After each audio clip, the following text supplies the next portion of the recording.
Bonjour à tous et bienvenue sur boursicoté.com pour cette nouvelle analyse technique des principaux indices mondiaux avec le DAX ici qui confirme sa fragilité puisque nous revenons ici sur des niveaux de points bas proches de la zone ici de rupture des 12 350 points. Alors globalement on est toujours ici sous une impulsion baissière avec une zone horizontale de déclenchement de poursuite de cette dynamique et une zone oblique qui définit 3 points hauts significatifs. On le voit ici sur cette zone, ici sur ce point de contact et ici.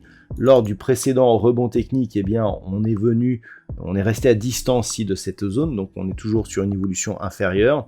Le fait ici que l'on revienne sur un niveau proche ici de ce précédent point bas significatif, donc proche des 12 600 points, nous indique qu'on est toujours, d'un point de vue moyen terme, donc dans une zone d'affaiblissement possible qui pourrait être confirmée donc par une rupture de cette zone des 12 350 points. Donc ça reste fragile sur le DAX. Attention, la rupture ici des 12 350 points serait un signal majeur concernant la tendance moyen terme. Tant que l'on reste au-dessus de cette zone, on est dans une zone de neutralisation entre ce niveau des 12 350 et le niveau ici des 13 950 d'un point de vue moyen terme, puisque d'un point de vue court terme, il suffirait ici d'un dépassement de la zone des 13 600 points pour valider une reprise haussière très court terme. Mais pour l'instant, ça reste neutre, voire légèrement baissier sur le fond de tendance au niveau de l'indice allemand. Sur l'Eurostoxx, nous sommes là aussi sur une dynamique qui reste plutôt baissière, puisque nous avons ici un alignement. Alors l'alignement n'est pas parfait, c'est pour ça qu'on n'a pas tracé de résistance, mais on a une progression en tout cas des points hauts qui se fait d'une manière toujours décroissante. Le dernier rebond technique a confirmé cette évolution et on revient ici sur des niveaux proches d'une zone de support intermédiaire et intraday, ici proche des 3455 points. On a marqué un rebond technique, on se rapproche de la zone ici des 3455.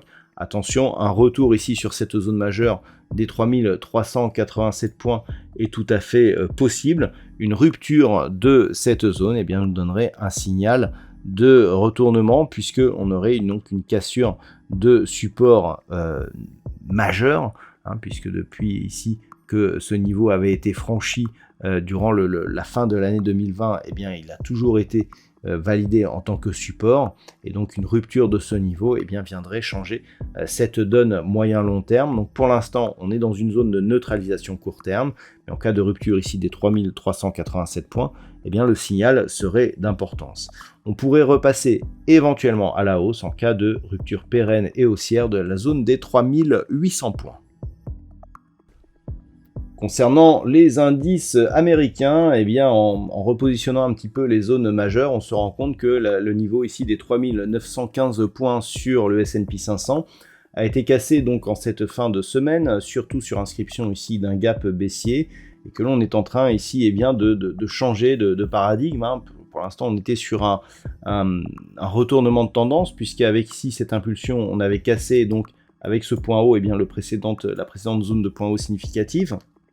La phase de consolidation ici qui avait suivi avait validé cette zone ici des 3915 comme support alors qu'elle était précédemment résistance. Donc suite à la cassure, on avait déjà un support ici, deux supports. En recassant au début au niveau de cette zone des 3915 points, on pensait que les cours pourraient repartir.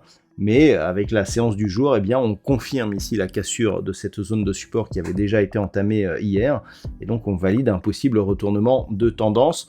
Donc là, clairement, le biais repart à la baisse d'un point de vue court terme. On le voit d'ailleurs. On vient ici longer la bolle inférieure avant de remonter ici sous la moyenne mobile 20 exponentielle qui a quasiment agi comme zone de résistance. Et donc, sur rupture ici de cette zone, on peut viser une poursuite en direction ici de la zone des 3720 points.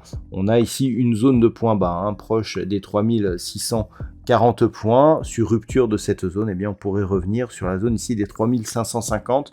Donc pour l'instant, eh bien, on invalide la reprise haussière donc, de ce mouvement en court terme au profit d'un repli qui pourrait continuer donc au minimum sur la zone des 3720 points. Sur le Nasdaq, on résiste un peu mieux puisque nous avions une zone ici de support à 11 575 points. Bon, ce niveau ici, il devrait agir comme support, mais c'est surtout sur un éventuel retour sur la zone des 11 000 points que l'on pourrait s'inquiéter, puisque là aussi, on pourrait invalider donc la reprise haussière. On le voit clairement hein, sur ce graphe, on avait ici une dynamique baissière. L'impulsion aussi qui avait cassé la zone des 13 000 points eh bien, nous a permis de repasser en dynamique haussière. Donc globalement, on est toujours ici sur une impulsion, on n'a pas cassé de points bas significatifs sur le Nasdaq. Par contre, en cas de rupture ici de cette zone des 11 000, les choses changeraient.